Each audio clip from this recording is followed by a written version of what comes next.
I call Maturi Ture. Thank you, Mr Speaker.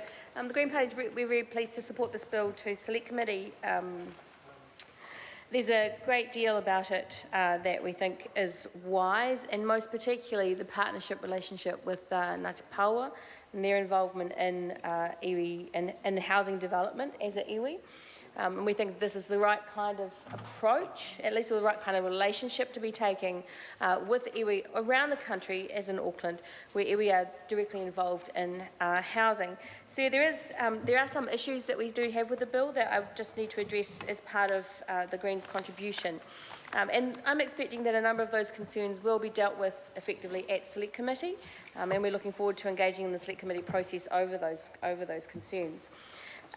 One of the major concerns we have is, of course, the special housing areas policy has been a dismal failure. Right? So the whole policy actually is crashing and burning.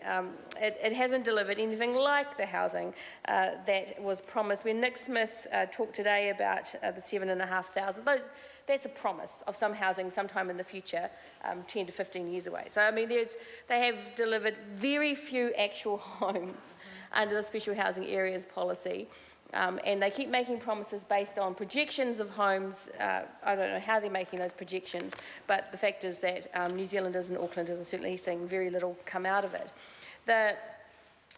Part of the concern that we have about this bill is its relationship to special housing areas, and particularly the removal of the Resource Management Act from its involvement in the decisions, and therefore actually the removal of the rest of the community from the decisions that might affect them with this development. It's not particular to the iwi partnership, it's actually just part of our concern that the special housing areas is being used by government as a means to remove the RMA from planning, and the results of that means that we have often very poor quality housing. We certainly don't have anything like the amount of housing that we need to see, and there's no guarantee in that process for the housing to be affordable. The legislation itself is silent on the provisions for affordability, and there's no reason why it has to be silent. The special housing areas policy has been silent on that matter as well. And there's no reason why this bill has to continue to propagate this idea that the RMA has no place in planning for housing. It does have a place. The communities who live around the area do have a right to be involved, and there can be some more engagement under the RMA in this legislation. And on top of that, it's critical that we continue to have real engagement with communities about the housing that they will be putting up with, they'll be living in, the communities that are being formed.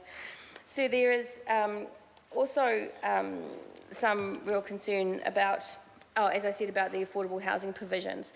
In the Riccarton legislation, as I understand it, there was provision there for a financial payment if the affordable housing proposals weren't or the numbers of affordable housing weren't built. So there was a kind of performance standard required in the Riccarton legislation. There's no reason why there shouldn't be in this one as well. That it's not sufficient for the trade-off between a reduced RMA, reduced regulatory management of housing developments, for no guarantee of social housing. Because this is the argument, right, that we need more housing, we need more affordable housing, and therefore there needs to be some give and take around the planning rules, so therefore we will remove the RMA from its involvement in these planning processes around this housing development, because there will be affordable and social housing.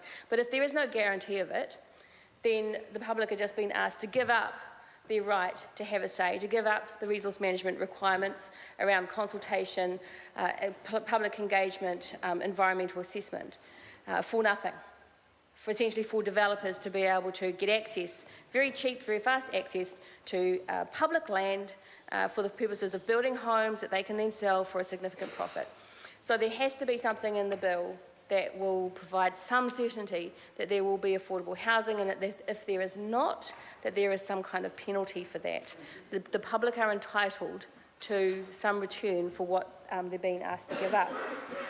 And finally, Sir, We understand that this area, there has been a lot of concerns, as I understand it, from the iwi involved in Ngāti Paoa, but also others around the pollution of the river, and that there's been a lot of effort gone into doing clean-up work. There's also a significant area, nesting area for dotterels and oyster catchers in this area as well. I've spoken to Ngāti Paoa about this, just about our concern to make sure there's adequate environmental assessment of the effects of this development or any runoff or anything, both on the river but also on these nesting sites. As I understand it, they are quite happy for that kind of assessment to happen, and it should. It's a little bit unclear at the moment who should be responsible for that assessment, and the bill provides no kind of clarity around who is responsible for that. But we will be looking for that. We will be wanting to have that conversation in the Select Committee with those who are developing, with Ngāti Paoa, with Council, and with Government. We have to make sure that there are some sort of bottom line protections for the natural environment there. The overall proposal is very good, but there are still some concerns about environmental protection and environmental restoration, and as I understand it, Ngāti Paoa too are concerned about that and want to make sure that the development is really good in that area. So I won't keep the House any longer. I think the legislation is by and large, well, the proposal of the relationship with Ngāti Paoa is by and large very good. The details, as we know, especially when Nick Smith is responsible for legislation that involves Māoris, does require some care over monitoring of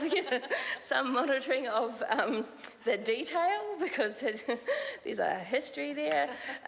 So we will be doing that as part of our management of this bill as it goes through Select Committee and the rest of the House. And we will be looking for some changes to make sure that the bill goes well.